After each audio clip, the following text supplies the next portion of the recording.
మిత్రులందరికీ కూడా ముందుగా నమస్కారాలు తెలియజేసుకుంటూ ఏదైతే మన కృష్ణా డెల్టాకు సంబంధించి ఏదైతే ఫస్ట్ క్రాప్ ఖరీఫ్కి సంబంధించి సాగునీరు కానీ అదేవిధంగా త్రాగునీరు సమస్య ఏదైతే ఉందో అది పోలవరం ప్రాజెక్టు పూర్తయ్యేంత వరకు వేచి చూడకుండా వారికి సాగునీరు త్రాగునీరు అందించాలి.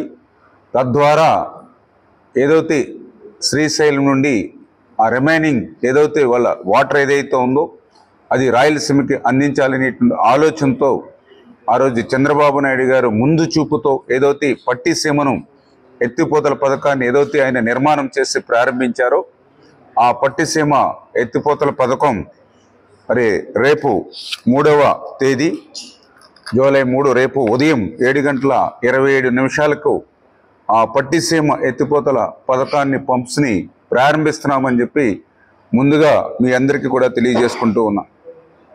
అదేవిధంగా ఏదైతే మరి తాడిపూడికి సంబంధించి మరి ఏదైతే అక్కడ 875 క్యూసెక్కుల నీరు పంపించడానికి ఏదైతే వీలు పడుతుందో దాన్ని కూడా రేపు తాడిపూడిని కూడా ఎత్తిపోతలను కూడా ప్రారంభిస్తూ ఉన్నాం.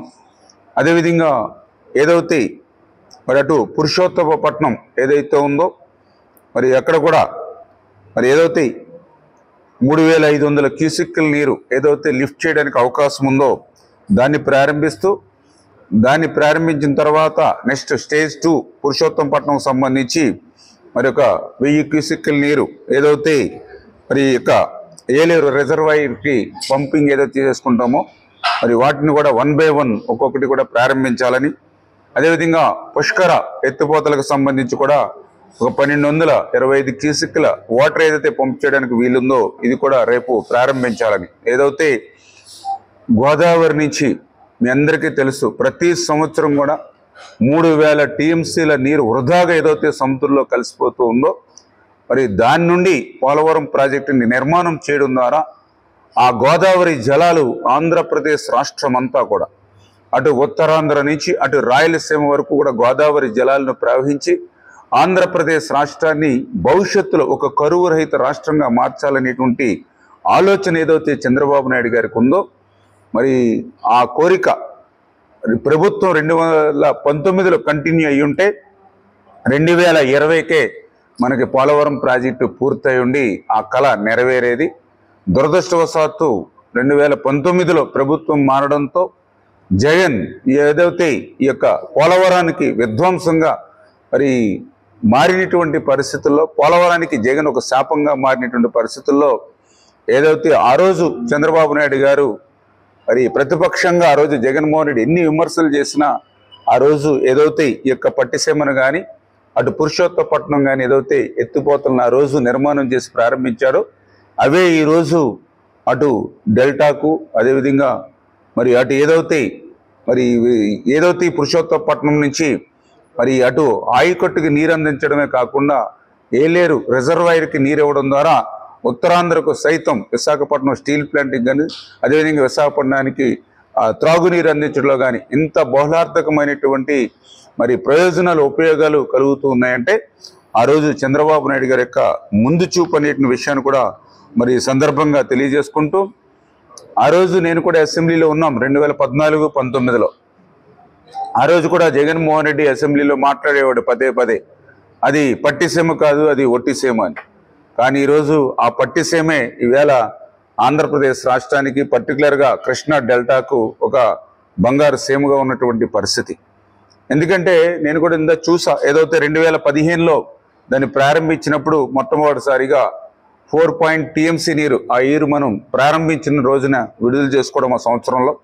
2016లో వచ్చేటప్పటికి 55.7 టీఎంసీ, 2017లో 105.8 టీఎంసీ, 2018లో 96.9 టీఎంసీ. అంటే టోటల్గా ఆ రోజు 2015లో ప్రారంభించిన 18 వరకు చూస్తే ఆ 4 ఇయర్స్లో 305 టీఎంసీల నీరుని ఆ రోజు మన తెలుగుదేశం ప్రభుత్వంలో ఏదైతే కృష్ణా డెల్టాకు పట్టిసీమ ద్వారా మరి షిఫ్ట్ చేయడం జరిగింది. దాని ద్వారా దగ్గర 305 టీఎంసీలు అంటే ఒక్కొక్క టీఎంసీ 10,000 ఎకరాలకి వస్తుంది. ఆ లెక్కను లెక్కేస్తే దగ్గర 30 లక్షల ఎకరాలకు ఆ రోజు మనం 4 సంవత్సరాల్లో సాగునీరు అందించడమే కాక అక్కడ ప్రజలకి త్రాగునీరు కూడా అందించినటువంటి పరిస్థితి. అంటే యావరేజ్ని ఎవ్రీ ఇయర్ చంద్రబాబు నాయుడు గారు ముందు చూపుతో 7 నుంచి 8 లక్షల ఎకరాలకి ప్రతి సంవత్సరం కూడా ఏదైతే కృష్ణా డెల్టాకు స్థిరీకరణ ఇవ్వడమే కాకుండా ఏదైతే ఈ యొక్క 305 టీఎంసీల నీరుని ఏదైతే 4 సంవత్సరాల్లో మనం అక్కడ నిలుపుదల ఇచ్చామో దాన్ని శ్రీశైలంలో నిలుపుదల చేసుకుని అది రాయలసీమకి పంపించడం ద్వారా ఆ రోజు సాధ్యమైనటువంటి పరిస్థితి. అది ముందుగా మనందరం కూడా గుర్తుపెట్టుకోవాల్సిన అవసరం ఉందని చెప్పి సందర్భంగా తెలియజేసుకుంటూ, రెండవది ఏదైతే ఇప్పుడు కూడా నేను ఏదైతే ఈ యొక్క జలవనరుల శాఖ మంత్రిగా పదవి బాధ్యతలు స్వీకరించిన ద్వారా చూసా. ఏదైతే కృష్ణా డెల్టాకు సంబంధించి ఇప్పుడే అన్ని కాన్స్టిట్యున్సీ కూడా ఫోన్లు వస్తూ ఉన్నాయి, మాకు త్రాగడానికి కూడా నీరు ఇంకొక వారం రోజులు 10 రోజుల్లో అయిపోతుంది, ఏంటి మా పరిస్థితి అని. జనరల్గా ఆ కృష్ణా డెల్టాలో మరి ఈ నీరు రావాలంటే మీ అందరికీ తెలుసు, ఏదైతే పైన మరి ఎక్కడ ఆల్మెట్టి నుండి జోరాల నుండి మరి తర్వాత శ్రీశైలం నుండి నాగార్జున సాగర్ నుండి ఇవన్నీ నిండి వచ్చేటప్పటికి కృష్ణా డెల్టాకి ఎవ్రీ ఇయర్ అది ఆగస్టు నెల వచ్చేస్తూ ఉన్నటువంటి పరిస్థితి. అటువంటి స్థితిలో మరి ఈ యొక్క పట్టిసీమ ద్వారా ఆ యొక్క క్రాప్ లేట్ అవ్వకుండా, అంటే ఆగస్టు వరకు కూడా వేచి చూడని అవసరం లేకుండా జూలైలోనే జూన్ ఆఖరి వారంలోనే గోదావరి జలాలను మళ్లించడం ద్వారా ఆ ఖరీఫ్ పంట ఆలస్యం అవ్వకుండా ఒక ఆకుమళ్ళు ఒక 1 month బిఫోర్ ఉంది. అట్ ద సేమ్ టైం ఈ నెల 2 నెలలు ఆ కృష్ణా వాటర్ రాకపోయినా వాళ్ళకి డ్రింకింగ్ వాటర్ పర్పస్ ఉపయోగపడుతుంది అనేటువంటి ఆలోచనతో. ఎందుకంటే మీరు కూడా చూసుకోండి, ఎక్కడ కూడా రాష్ట్ర చరిత్రలో జూన్ జూలై నెలల్లో మరి కృష్ణా వాటర్ ఈ 10 సంవత్సరాలు ఎక్కడ 15 సంవత్సరాలు వచ్చినటువంటి పరిస్థితి లేదు. అది పట్టిసీమ ద్వారానే ఈరోజు మనకి సాధ్యమవుతున్నటువంటి పరిస్థితి అనేటువంటి విషయాన్ని కూడా సందర్భంగా తెలియజేసుకుంటూ, అందులో కూడా పర్టికులర్గా ఎంత దుర్మార్గం అంటే జగన్మోహన్ రెడ్డి పాలన. ఏదైతే మనందరికీ తెలుసు, ఏదైతే పులిచింతల్లో 30 నుంచి 35 టీఎంసీల నీరు ఎప్పుడు కూడా లాస్ట్ క్రాప్కు సంబంధించి సమ్మర్లో దాన్ని నిల్వ చేస్తారు. ఎందుకంటే ఇందాక మనం చెప్పినట్లుగా కృష్ణా వాటరు ఈ యొక్క డ్యామ్స్ అన్నీ కూడా నిండి ఆగస్టు కానీ కృష్ణా డెల్టాకు వచ్చేటువంటి పరిస్థితి లేదు. కాబట్టి ఆ 2 నెలలు కూడా డ్రింకింగ్ వాటరు అదేవిధంగా క్రాప్ని అడ్వాన్స్గా చేయడం కోసం అని చెప్పి ఆ పులిచింతల్లో 30 నుంచి 35 టీఎంసీలు రిజర్వ్ చేస్తారు. నేను ఈ సంవత్సరం వాటర్ త్రాగునీరు సమస్య ఉందని కృష్ణా డెల్టా కాన్స్టిట్యున్సీ ఎమ్మెల్యేలు ఫోన్ చేస్తూ ఉంటే పులిచింతల నుంచి మనం డ్రా చేసుకుంటాం కదా అని ఇరిగేషన్ వారిని అధికారులు అడిగితే ఆ పులిచింతలకు సంబంధించినటువంటి రిపోర్ట్ చూస్తే ఒక్కసారిగా ఆశ్చర్యం గురైనటువంటి పరిస్థితి. 1/2 టీఎంసీ నీళ్లు ఉన్నాయి అందులో. ఎక్కడ 30 సరే ఒకవేళ ఈ సంవత్సరమే ఎట్లా ఉందా, లాస్ట్ ఇయర్ కానీ బిఫోర్ కానీ ఇంకా బిఫోర్ కానీ ఎట్లా ఉందా అని లాస్ట్ 5 to 10 years చూశాను Pulichintala. Every year 30 to 35 TMCs నిల్వ ఉంచారు వాళ్ళు.